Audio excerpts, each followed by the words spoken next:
오늘 함께 나누실 하나님 말씀은 고린도전서 12장 1절부터 7절까지의 말씀입니다. 신약성경 고린도전서 12장 1절부터 7절까지의 말씀 한 절씩 교독합니다. 형제들아, 신령한 것에 대하여는 나는 너희가 알지 못하기를 원하지 아니하노니 너희가 알거니와 너희가 이방인으로 있을 때에 말 못하는 우상계로 끄는 그대로 끌려가느니라. 그러므로 내가 너희에게 알리노니 하나님의 영으로 말하는 자는 누구든지 예수를 저주할 자라 하지 아니하고 또 성령으로 아니하고는 누구든지 예수를 주시라 할 수 없느니라. 인사에 여러 가지나 성령은 같고 직분은 여러 가지나 주는 같으며 또 사역은 여러 가지나 모든 것을 모든 사람 가운데서 이루시는 하나님은 같으니. 함께 읽습니다. 각 사람에게 성령을 나타내심은 유익하게 하려 하심이라. 아멘. 아멘. 할렐루야. 우리 옆에 있는 분들에게 이렇게 인사했으면 좋겠습니다. 당신의 얼굴을 보니 내 마음이 참 포근해집니다. 라고 이렇게 인사했으면 좋겠습니다. 네, 당신의 얼굴을 보니 내 마음이 참 포근해집니다. 네. 히터를 틀어서가 아니라 네. 네. 우리 계속해서 지난주, 주지난주 그 성령에 대해서 함께 말씀을 나누었죠. 오늘도 계속해서 성령님에 대해서 한번 더 나누고자 합니다.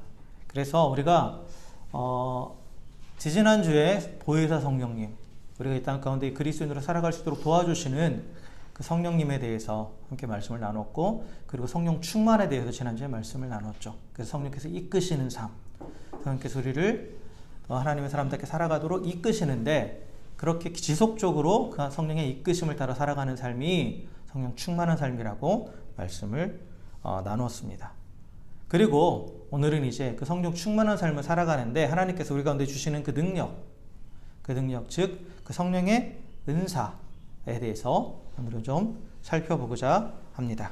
그래서 성령께서 우리 가운데 충만하게 임하시면 우리에게 능력을 주시는데, 그 능력이 바로 우리 연약함을 도우시는 성령의 은사라고 말씀을 드렸죠.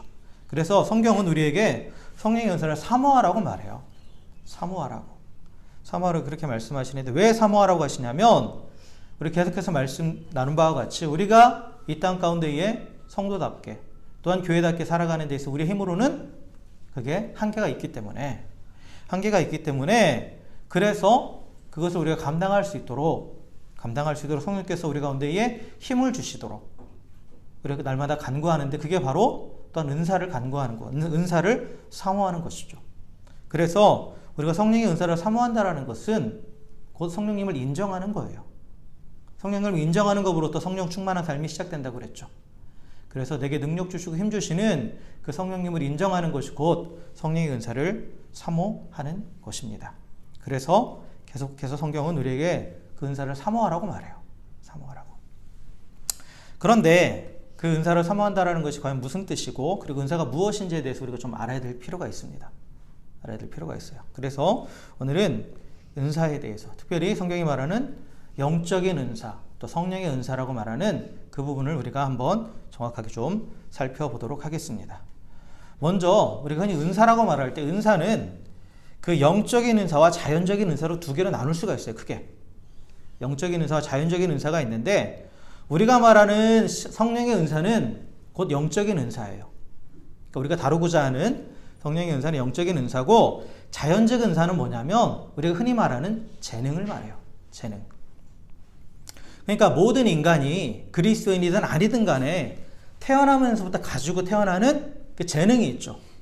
그 재능이 있어요. 이거는 믿는 자든 믿지 않는 자든 동일하게 가지고 태어나는 거예요. 그게 바로 자연적인 은사예요. 물론 그것도 하나님께서 주시는 거지만, 그러나 이 영적인 은사와 이 자연적 은사인 재능은 서로 완전히 다른 거예요. 다른 겁니다. 그리고 이 영적인 은사는 성령께서 우리에게 직접 주시는 거예요. 그래서 우리가 성령의 은사라고 표현을 하죠. 그래서 이 헬라어로 이 성령의 은사, 영적인 은사를 뭐라고 말하냐면 카리스마타 푸뉴마티카라고 두 개의 단어를 사용해서 표현을 해요. 카리스마타 푸뉴마티카라는 단어를 쓰는데 사실 이 단어는 원래 성경에 있는 단어는 아니에요. 그러니까 성경에 정확하게 성령의 은사라는 단어가 원어 성경에는 없어요. 그렇게 나오진 않아요. 우리가 해석할 때는 성령의 은사, 신령한 은사 이런 식으로 성경에는 해석이 되어 나오지만 원문들을 찾아보면 그렇게 써 있지 않고 신령한 것, 때로는 그냥 은사 이렇게만 써 있어요. 그래서 우리가 이 성령의 은사라는 말은 이 고린도전서 12장 1절과 고린도전서 14장 1절에 등장하는 오늘 읽은 것 같은 신령한 것들, 이 신령한 것들로 해석된 헬라어 푸뉴마타. 푸뉴마타는 원래 영을 상징하는 거예요. 성령, 영을 표현하는 말인데 이 푸뉴마타와 또한 신약 성경에 자주 등장하는 단어가 있어요. 은혜를 표현하는 헬라어 단어 카리스. 은혜가 은사로도 해석이 되죠. 선물. 그래서 이 두 단어를 합성해서 만들어진 단어가 카리스마타 푸뉴마티카예요. 이게 바로 성령의 은사, 영적인 은사라는 단어죠. 그래서 이 단어를 이 헬라어 사전에서 정의를 내리는데 어떻게 정의 내리냐면 이렇게 정의 내리고 있어요. 그래서 영적 은사란 어떤 그리스도인들을 구별하여 그들이 그리스도의 교회를 섬길 수 있도록 만들어주는 비범한 능력이다. 영적 은사는 그리스도인들의 영혼 속에서 성령에 의해 작용하는 신적 은혜의 능력으로부터 받는 것이다 라고 이렇게 정의를 내려놓고 있어요. 그래서 이것을 우리가 다시 쉽게 표현하면 영적인 은사들이란 뭐냐면 그리스도인에게만 나타나는 새롭고 특별한 것이고 또 성령으로부터 직접 받는 것이라는 거예요. 그래서 재능과 은사는 분명히 다릅니다. 그래서 이제 제가 은사라고 표현하는 것들은 지금 이제부터는 성령의 은사, 영적인 은사를 말하는 거예요. 재능을 말하는 게 아니라. 그래서 우리가 이 은사, 영적인 은사, 성령의 은사에 대해서 우리가 정확하게 알아야 돼요. 그래서 우리가 정확하게 알아야 될 중요한 몇 가지 원리가 있는데 첫 번째는 뭐냐면 이 성령께서 이 은사들을 주권적으로 우리에게 주신다라는 거예요. 그러니까 은사는 누가 주시는 거라고요? 성령께서 주시는 거라는 거예요. 고린도전서 12장 11절에 보면 이 모든 일은 같은 한 성령에 행하사 그의 뜻대로 각 사람에게 나누어 주시는 것이니라 라고 말하고 있죠. 그래서 이 모든 일이라는 것은 성령의 은사를 말한단 말이에요. 쭉 은사를 소개해 놓고 이 모든 일은 이라고 말하고 있어요. 그래서 이 은사는 성령께서 주도적으로 주시는 거예요. 내가 결정하는 것이 아니라는 거죠. 성령께서 하신다라는 거예요. 성령께서 어떤 특정한 은사를 누구에게 주실지를 결정하신다라는 거죠. 그래서 성령께서 누구에게 어떤 은사를 주실지 그걸 언제 주실지를 결정하시고 또 때로는 거두어 가기도 하시는 거예요. 그래서 은사에 대한 주권은 성령께 있다라는 거죠. 은사를 받은 어떤 사람이 뭔가 특별해서 받은 게 아니라는 거예요. 그걸 우리가 분명히 인식하셔야 돼요. 요구한다고 다 주시는 것도 아니에요. 단순히 주여 주여 하고 그렇게 구한다고만 해서 주시는 건 아니에요. 물론 사모하라고 했지만 그러나 사모한다고 해서 다 주시는 건 아니라는 거예요. 은사는 어떤 공로로 받는 것이 아니라 선물로 받는 거예요. 그래서 은사라는 표현, 이 카리스라는 표현을 쓰고 있는 거예요. 선물이라는 의미에서. 그래서 전적으로 성령으로부터 오는 은사를 받았다고 해서 그래서 이 은사와 은사를 나는 어떤 은사 받았고 너는 이 은사 받았으니까 이렇게 하면서 서로 비교할 수 없는 거예요. 왜요? 성령께서 주권적으로 주셨기 때문에 그걸 가지고 비교한다라는 게 말이 되지 않는 거죠. 성령께서 복불복 게임 하시는 것도 아니고 그걸 가지고 비교할 수 없는 거예요. 그렇기 때문에 어떤 특정한 은사를 받았다고 해서 어느 누구도 자랑할 수 없다라는 거죠. 그리고 나에게는 왜 저런 은사 주시지 않는가 하고 불평하고 불만할 이유도 없다라는 거예요. 모든 게 성령의 주권 아래 있는 것이기 때문에. 그래서 성령께서 주권적으로 은사를 주신다는 사실을 우리는 반드시 염두에 두셔야 됩니다. 이게 중요한 가장 첫 번째 원리고요. 두 번째 원리는 뭐냐? 이 성령의 은사는 모든 그리스도인에게 다 주셨다라는 거예요. 그래서 모든 그리스도인은 각자 무언가 은사를 가지고 있다라는 거죠. 그래서 각 사람에게 성령을 나타내심은 유익하게 하려 하심이라 라고 하면서 고린도전서 12장 7절에서 이렇게 얘기하고요. 또 고린도전서 12장 11절에서는 또 이렇게 말씀합니다. 이 모든 일은 같은 한 성령이 행하사 그의 뜻대로 각 사람에게 나누어 주시는 것이니라. 이 두 성경 구절에 공통으로 등장하는 건 뭐냐면 각 사람이라는 말이에요. 각 사람. 그렇죠? 이 두 구절은 모든 그리스도인 각 사람, 모든 그리스도인 한 사람 한 사람이 다 각자 특별한 은사를 받았다라는 것을 분명하게 나타내고 있는 표현이죠. 표현이에요. 그래서 성령의 은사는 모든 성도들에게 주시는 하나님의 선물입니다. 선물이에요. 왜 우리가 모든 성도들을 예수 그리스도를 머리로 하는 교회의 몸을 이루는 한 지체라고 얘기하죠. 지체라는 것은 그 몸을 이루는 한 기관들을 말하는 거예요. 근데 우리 몸을 보면 우리 몸의 각 기관들, 각 지체들은 하나하나가 몸에서 자기 역할을 하죠. 그런데 그 역할을 할 수 있는 기능을 가지고 있죠. 기능을 가지고 있어요. 코는 냄새를 맡는 기능을 가지고 있고, 그렇죠? 발은 몸을 지탱할 수 있는 그런 기능을 갖고 균형을 잡을 수 있는 기능을 가지고 있고, 각자의 기능들을 다 가지고 있어요. 그렇죠? 그래서 역할만 하라고 하고 기능이 없는 건 절대 아니죠. 마찬가지예요. 그래서 성도가 교회의 몸을 이루는 지체라고 했을 때는 교회에 자신의 역할이 있는 것이고 또한 그 역할을 감당할 수 있는 기능이 동시에 주어졌다라는 거예요. 그래서 그 역할을 감당할 수 있도록 주신 기능이 뭐냐? 그게 바로 성령의 은사라는 거죠. 은사라는 거예요. 그렇기 때문에 그리스도의 몸된 교회의 모든 일원들, 그 모든 참된 지체들은 무엇이든지 각각 특별한 영적인 은사, 성령의 은사를 가지고 있다라는 거예요. 있다라는 거죠. 한 성령으로 말미암아 그리스도의 몸으로 세례를 받은 모든 참된 그리스도인들은 그 안에 성령께서 계시고, 그리고 성령께서 들어오실 때, 계실 때 성령의 은사를 가지고 들어와 계신다라는 거예요. 그 은사를. 다만 은사의 종류에 따라서 겉으로 드러나는 게 있고 드러나지 않는 게 있을 그 차이일 뿐이지 없는 게 절대 아니라는 거예요. 그리고 내가 발견한 것이 있고 내가 깨닫지 못하는 그 차이가 있는 것이지 없는 게 절대 아니라는 거죠. 그래서 성령께서 주권적으로 주는 그 성령의 은사는 모든 그리스도인에게 이미 다 주어졌다라는 거. 이게 우리가 성령의 은사에서 중요하게 또 얘기해야 될 중요한 원리입니다. 그리고 또한 마지막으로 이 성령의 은사에서 중요한 원리는 뭐냐면 이 은사를 주신 목적이에요. 이 은사를 주신 목적은 각 사람을 유익하게 하고 또 나아가 교회 전체를 유익하게 하려는 데 있다라는 거죠. 그래서 고린도전서 12장 7절에서 이렇게 말해요. 각 사람에게 성령이 나타남을 주심은 유익하게 하려 하심이라 라고 했죠. 유익하게 하려 하심이라. 그래서 성령의 은사는 성도와 교회의 유익을 위해서 주시는 거예요. 유익을 위해서 주신다라는 거죠. 자, 그렇다면 성령의 은사가 성도와 교회에 주는 유익이 뭘까요? 어떤 유익을 주는 걸까요? 그건 뭐냐면 우리가 아까 말한 서두에 말하는 헬라어 사전에 그 영적 은사에 대한 정의에 있어 이런 내용이 있었어요. 영적 은사란 어떤 그리스도인들을 구별하여 그들이 그리스도의 교회를 섬길 수 있도록 만들어주는 비범한 능력이다 라고 그렇게 정의가 있다고 했죠. 그래서 은사가 성도에게 주는 유익은 뭐냐면 성도를 세상과 구별한다는 거예요.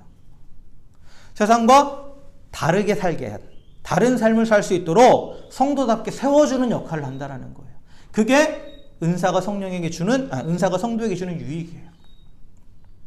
또한 이 성도들이 각자가 가진 은사를 가지고 함께 모인 공동체, 이 교회를 섬김을 통해서 교회가 교회의 사명을 감당할 수 있게 하는, 교회의 사명은 뭡니까? 궁극적으로 이 땅에 하나님의 나라를 선포하고 또한 예수 그리스도 복음의 증인되는 것이 교회의 궁극적인 사명이에요. 그것을 감당할 수 있도록 도와준다라는 거죠. 그게 바로 교회의 유익을 위한 거예요. 그래서 성령이 주는, 은사가 주는 유익은 성도와 교회를 세워주고 또한 성도와 교회가 하나님의 영광을 세상에 드러내는 그 사명을 감당할 수 있게 하는 것. 그게 바로 은사가 주는 유익이라는 거죠. 그래서 은사는 이 유익을 위해서 우리 가운데 주시는 거예요. 이게 바로 우리에게 성령의 은사를 주시는 목적이라는 거죠. 목적이라는 거예요. 그렇기 때문에 성도와 교회는 이 주신 은사를 가지고 이 목적을 위해 사용해야 돼요. 그런데 이 목적에서 벗어나가지고 은사를 사용하면 오히려 큰 문제가 발생하게 되는 걸 볼 수 있죠. 여러분, 한국에 있는 수많은 이단 종파들은 보면 그 교주들이 대부분 특별한 은사들을 가지고 있는 사람들이 많아요. 근데 그들이 그 은사를 주신 목적을 잃어버리고 자신의 영광을 위해, 자신의 유익을 위해서 그걸 사용하다 보니까 큰 문제가 발생하죠. 그리고 특별히 또한 우리가 그 패턴들을 보면 성령께서 은사를 주시는데 그 은사를 주신 성령님, 하나님이 아닌 은사 받은 그 사람에게 집중하고 은사 자체에 집중하다 보니까 문제들이 발생하는 거예요. 교회 안에서 그로 인해서 분열이 일어나고 혼란이 일어나는 거죠. 오늘 고린도 교회의 문제가 바로 그거였어요. 고린도전서 12장에 보면 이 고린도 교회는 정말 다양한 은사가 나타났었어요. 정말 다양한 은사가 나타났는데 쭉 은사들이 쭉 나오죠. 오늘 읽은 그 7절 이후부터는 쭉 은사들이 어떤 은사들인지 쫙 나오잖아요. 실제 고린도 교회는 이런 풍성한 은사들이 풍성하게 나타났다라는 거예요. 그런데 중요한 건 뭐냐면 그들이 하나님께서 이 은사를 주신 목적을 잊어버린 거예요. 목적을 잊어버렸어요. 그러면서 어떤 일이 벌어졌냐면 내게 주신 은사가 내가 가지고 있는 은사가 더 좋은 은사, 더 큰 은사라고 서로 싸우기 시작한 거예요. 은사들의 등급을 매기면서 자기들 안에서 서로 높아지려 하고 또한 시기하고 질투하고 한편으로는 그러면서 또한 내가 받은 은사를 천대하고 다른 사람이 받은 은사를 폄훼하고 이런 식으로 교회 안에 큰 혼란이 일어나게 됐다라는 거죠. 그래서 은사가 풍성했지만 어떻게 됐습니까? 은사가 제 기능을 발휘하지 못했다라는 거예요. 제 기능을 발휘하지 못했어요. 그래서 은사를 받은 성도 개인도 유익하게 하지 못하고 또 교회도 유익하게 하지 못했다라는 거죠. 성도로서 교회로서의 사명을 제대로 감당하지 못했다라는 거예요. 결국 은사가 유익을 위해서 주신 은사가 유익이 된 게 아니라 뭐가 됐어요? 해악이 돼버린 거죠. 해악이 돼버린 거예요. 그래서 사도 바울은 이 은사가 유익이 아닌 해악이 되어버린 이 고린도 교회에게 은사가 다시 유익하게 되는 원리를 주기 위해서 이 고린도 전서를 쓴 거예요. 특히 12장부터 14장까지 내용은. 자, 그렇다면 우리가 한번 생각을 해봅시다. 우리도 흔히 은사들을 이렇게 쭉 나열해 보면 이 중에 이런 은사 내가 갖고 싶다. 이런 은사 받은 사람들은 뭔가 좀 이렇게 우월하게 생각하는 그런 은사들이 있잖아요. 흔히 말하는 눈에 보이는 막 병을 고치고 막 병 고치는 것들. 그리고 또 뭐 예언한다는, 예언의 의미는 그게 아닌데 어쨌든 예언한다라는 말들, 이런 것들 뭐 이렇게 눈에 보이는 은사들을 보면서 우리는 부러워해요. 그렇죠. 그러면서 그런 은사를 받는 사람들은 뭔가 특별하게 생각을 해요. 자, 그렇다면 과연 은사의 서열이 있는 걸까요? 고린도에게 큰 문제는 은사의 서열을 매겼다라는 건데 더 좋은 은사, 더 큰 은사가 있는 거예요? 근데 우리가 여기서 헷갈릴 수 있는 게 뭐냐면 바울이 한 말이 있어요. 바울이 고린도전서 12장 31절에 보면 너희는 더욱 큰 은사를 사모하라. 내가 또한 가장 좋은 길을 너희에게 보이리라 라고 이렇게 말하죠. 그래서 바울이 우리에게 더욱 큰 은사를 사모하라고 말했어요. 그러면 바울이 이렇게 얘기했으니까 더욱 큰 은사가 있다라는 뜻이네? 그러면 은사의 서열이 있겠네? 라고 우리는 이렇게 생각할 수 있겠죠. 실제로 이렇게 해석하는 사람들도 있어요. 그런데 결론적으로 말하면 이 바울이 더욱 큰 은사를 사모하라겠다는 이 명령은 은사의 서열이 있으니까 더 좋고 더 큰 은사를 구하라 이런 뜻이 절대 아니에요. 이 뜻이 절대 아닙니다.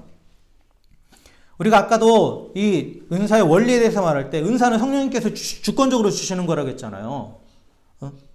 그래서 내가 더 큰 은사를 받고 싶다고 설 매기는 것도 우습지만 더 큰 은사를 받겠다고 한다는 것도 말이 되지 않는 거고 그것을 사모하라는 것도 더 말이 되지 않는 거예요. 말이 되지 않는다라는 거죠. 그렇다면 바울은 왜 더욱 큰 은사를 사모하라고 했을까요? 그럼 우리가 여기서 살펴봐야 될 게 뭘까요? 더욱 큰 은사라는 말이 무슨 뜻인가를 살펴봐야죠. 그거를 살펴봐야 돼요. 그러니까 성경의 단어 하나가 가지고 있는 중요한 의미들 우리가 놓칠 때가 너무 많아요.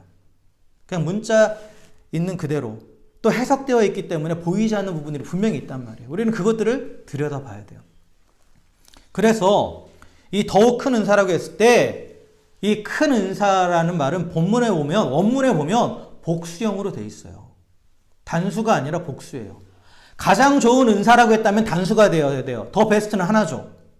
하나예요. 그런데 더욱 큰 은사들이라고 했어요. 최고의 은사가 아니라 더 큰 은사들이라는 말이에요. 그래서 원어적으로 해석하면 바울은 더욱 큰 은사들을 사모하라 라고 이렇게 해서 복수형을 말해요. 이 말은 어떤 은사가 최고의 은사고 또 그런 것들이 있으니까 최고의 은사를 사모하라는 그런 말이 아니라 은사끼리 비교하는 것이 아니라 네가 가지고 있는 그 은사들, 너희들 각자가 가지고 있는 그 은사들이 더 큰 은사들이 되게 하라는 거예요. 내가 가지고 있는 하나님이 주신 그 은사들이 각각 가지고 있는 그 은사들이 더욱더 탁월하게 될 수 있도록 그 방법을 추구하라는 거예요. 아까도 말씀드렸지만 은사를 주신 목적은 성도와 교회의 유익을 위해서라고 그랬죠.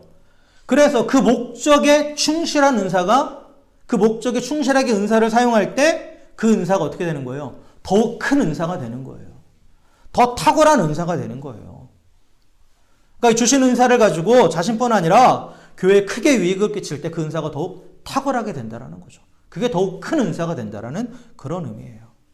내가 어떤 은사를 받았든지 상관없이 보이는 은사든 보이지 않는 은사든 상관없이 그 은사를 가지고 자신뿐만 아니라 주변의 사람들과 또 교회에게 유익을 끼쳐서 궁극적으로 우리 계신 그 사명, 하나님의 영광을 드러내고 이 땅 가운데 하나님의 나라를 선포하고 복음을 선포하는 그 사명을 감당하는 데 쓰임받을 때 그 은사가 바로 더욱 큰 은사가 된다는 거죠. 그래서 바울이 가르쳐 준 것은 뭐냐? 더욱 큰 은사가 되는 방법을 가르쳐 주겠다는 거예요. 너희가 더 큰 은사를 베스트의 최고의 은사를 받는 방법을 가르쳐 준다라는 게 아니고 또 최고의 은사가 뭐라고 가르쳐 주는 게 아니에요. 네가 가지고 있는 은사가 더욱 큰 은사, 더 탁월한 은사가 될 수 있도록 그 방법을 가르쳐 주겠다라는 거죠. 그게 바로 뒤이어 나오는 고린도전서 13장에 말하는 사랑이에요. 사랑. 그래서 사랑은 엄밀히 말하면 은사가 아니에요. 사랑은.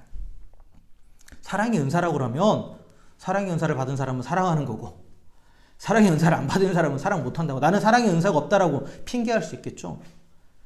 그렇다면 서로 사랑을 하시는 그 하나님의 말씀은 선택적이 돼버리는 거예요. 사랑은 절대 은사가 아니에요. 사랑은 내게 주신 그 은사를 탁월하게 만드는 방법이라는 거예요. 그래서 사랑이 바로 내게 주신 은사를 더욱 큰 은사가 되게 하는 더 탁월하게 하는 가장 좋은 길, 가장 좋은 방법이라고 그렇게 말하면서 사랑에 대해서 쭉 얘기하고 있죠. 결국 성령께서 우리 가운데 각 사람에게 주시는 그 은사가 사랑을 만나면 그것이 더욱 큰 은사, 더욱 탁월한 은사, 이게 최고의 은사들이 된다라는 거예요. 자, 그렇다면 왜 사랑이 은사를 최고의 은사가 되게 할까요? 왜 사랑이? 자, 바울이 고린도전서 13장에 보면 사랑의 특징을 쭉 나열하죠. 사랑의 특징이 무엇인지 쭉 나열해요. 그리고 고린도전서 13장에 나온 사랑은 우리가 흔히 말하는 아가페의 사랑이에요. 그렇죠? 아가페의 사랑. 하나님께서 우리 가운데 보여주신 조건 없이 베푸는 그 사랑을 말해요. 그래서 이 사랑의 특징들을 쭉 요약해보고 아가페의 사랑의 특징을 요약하면 뭐냐면 한마디로 이거예요. 아무 조건 없이 상대방이 잘 되길 원하는 거예요. 아무 조건 없이 상대방이 잘 되길 원하면서 그 상대방이 잘 되도록 내 모든 것을 헌신하는 거예요. 이게 바로 아가페의 사랑이죠. 그래서 상대방의 유익을 구하면서 자기의 유익을 구하는 것이 아니라 상대방의 유익을 구하면서 이를 위해서 섬기는 것. 이게 바로 아가페의 사랑이죠. 그런데 아까 하나님 은사를 주신 목적이 뭐라고 그랬어요? 모든 사람을 유익하게 하려 하심에 됐죠. 각 사람에게 성령을 나타내심은 유익하게 하려 함이라. 은사를 주신 목적도 유익하게 하기 위함이에요. 자신뿐만 아니라 교회를, 다른 사람들을 유익하게 하려고 은사를 주셨다는 거죠. 그럼 사랑이 가지고 있는 목적은 뭐예요? 다른 사람을 유익하게 하는 거예요. 은사가 가진 목적이 뭐예요? 다른 사람을 유익하게 하는 거예요. 그래서 은사와 사랑은 같은 목적을 가지고 있는 거예요.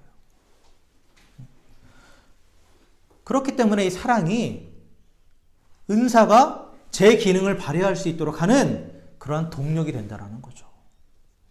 동력이 된다는 거예요. 은사는 어떻게 보면 섬김의 영역에서 아까 사랑으로 섬기는 것이 상대방의 유익을 위해서 헌신하고 섬기는 것이 사랑이라고 그랬는데 그 사랑이 실제적으로 행동으로 드러나서 실제적으로 유익을 끼치는 것이 바로 이 은사고 그리고 이 은사의 동기가 또 은사의 목적이 바로 사랑이라는 거예요. 그래서 은사와 사랑이 만날 때 모든 이들을 유익하게 하는 그 동기와 또한 그 결과가 온전히 나타난다는 거죠.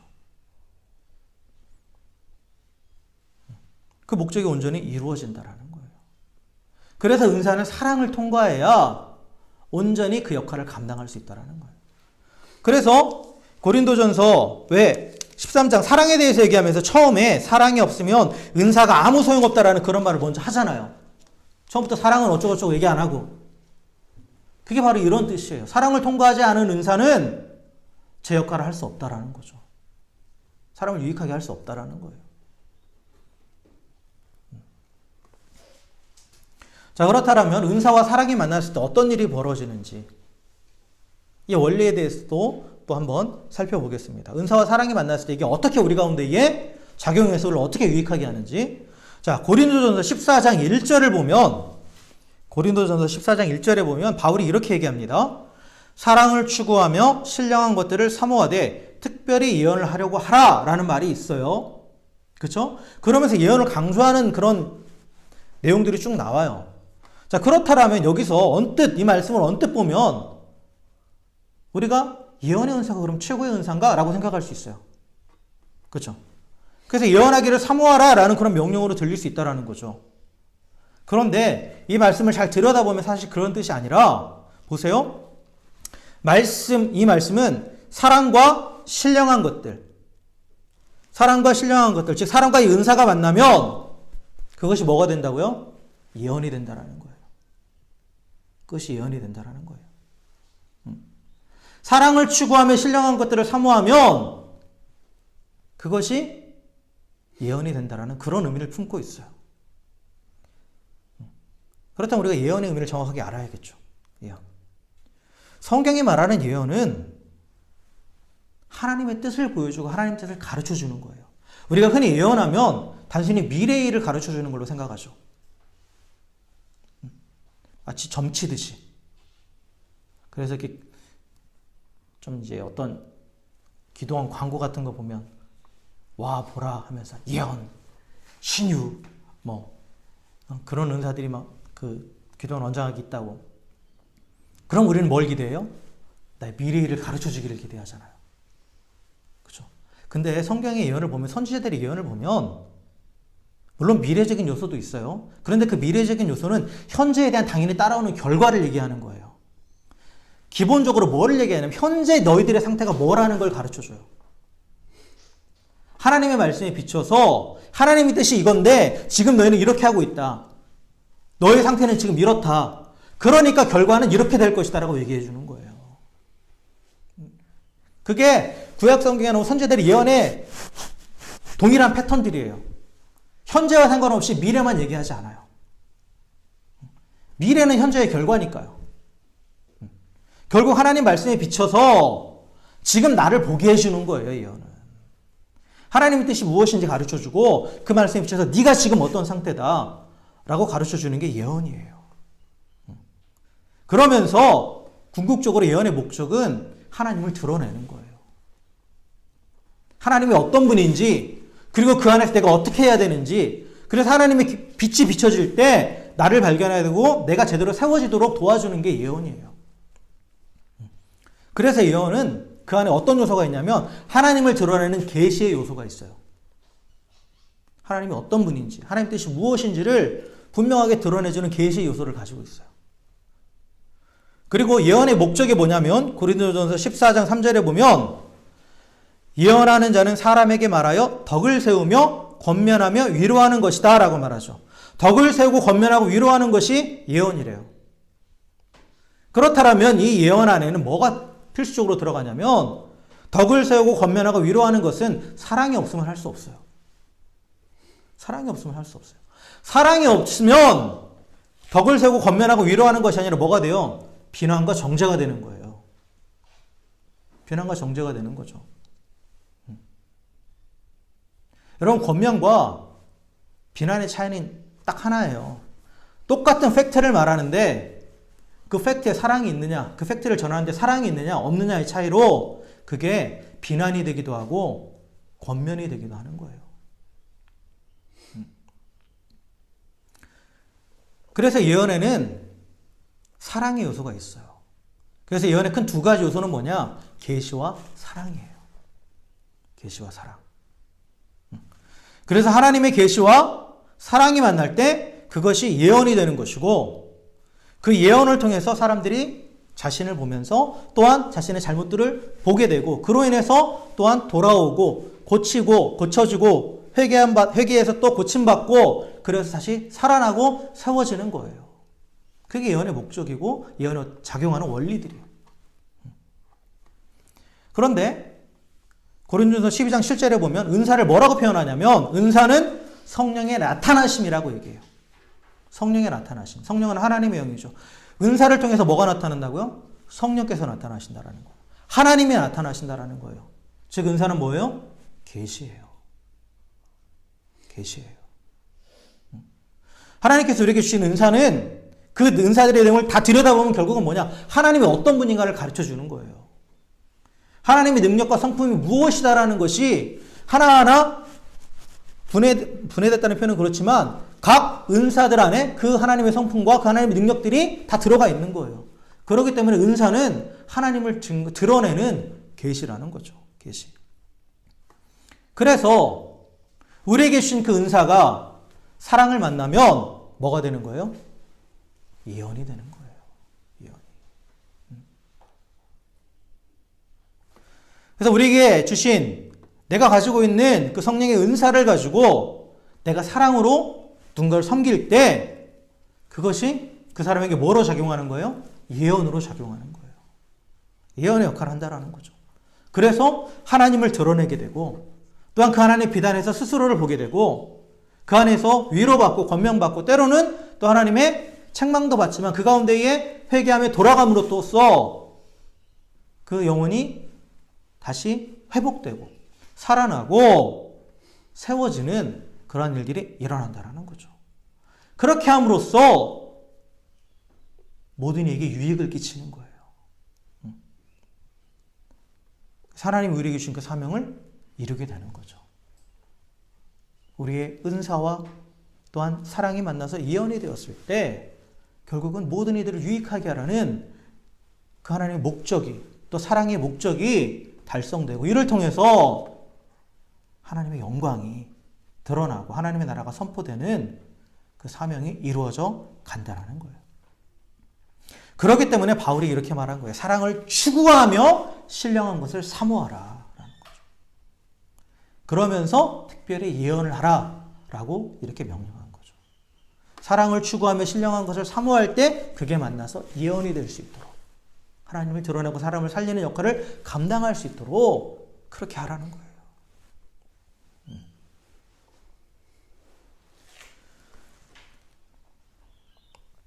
말씀을 정리하겠습니다. 은사는 성령님께서 우리에게 주권적으로 주시는 하나님의 선물입니다. 그 은사는 성령님께서 모든 성도들에게, 우리 모든 그리스도인들에게 한 사람도 빠짐없이 각각 다 주셨습니다. 그래서 우리는 다 각각 하나님 주신 은사를 받은 자입니다. 그래서 은사는 성도를 성도답게 하고 교회를 교회답게 하도록 그 유익을 위해서 우리 가운데 주신 것입니다.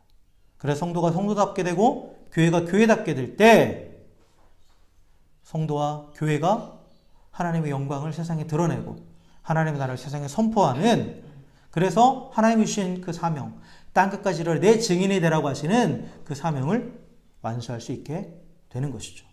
이를 위해서 성령께서 우리에게 은사를 주신 거예요. 그래서 우리는 이 은사를 사용해야 됩니다. 은사를 사용해야 돼요.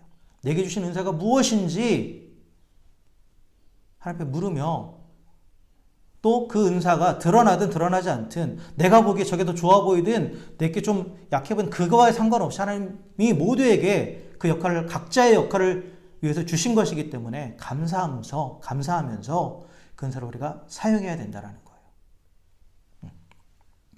그런데 그 은사를 사용할 때는 반드시 사랑을 통과해야 된다는 거죠. 사랑이 없으면 그 어떤 은사도 제 기능을 할 수 없습니다. 그리고 그 은사가 오히려 유익을 끼치는 것이 아니라 해악을 끼치게 돼서 공동체를 깨뜨리고 하나님의 영광을 가리게 된다는 거죠. 그래서 은사가 사랑을 통과할 때 그 은사는 하나님의 뜻을 가르쳐주고 사람을 세우는 예언의 역할을 감당하게 돼서 궁극적으로 하나님의 나라를 선포하고 하나님의 영광을 세상에 드러내는 그 사명을 또한 감당하게 하는 것임을 기억하시기 바랍니다.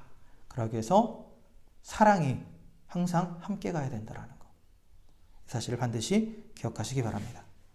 그래서 성령께서 주신 은사를 사용하십시오. 그리고 은사를 사용할 때 사랑을 추구하십시오. 그리고 사랑으로 은사를 사용할 때 사랑이신 하나님께서 그곳에 함께 하십니다. 그래서 하나님께서 임하실 때 그 능력으로 인해서 또한 나 자신과 공동체가 더 큰 유익을 누리게 될 줄 믿습니다. 그렇게 내게 주신 은사를 사용하며 사랑 안에서 그 은사로 섬김을 통해서 온전한 성도다운 삶을 살아가고 또한 교회를 세우며 이 땅 가운데에 하나님을 증거하고 하나님의 나라를 이루어가는 저 여러분 되기를 주의 이름으로 간절히 축원합니다. 함께 기도하겠습니다.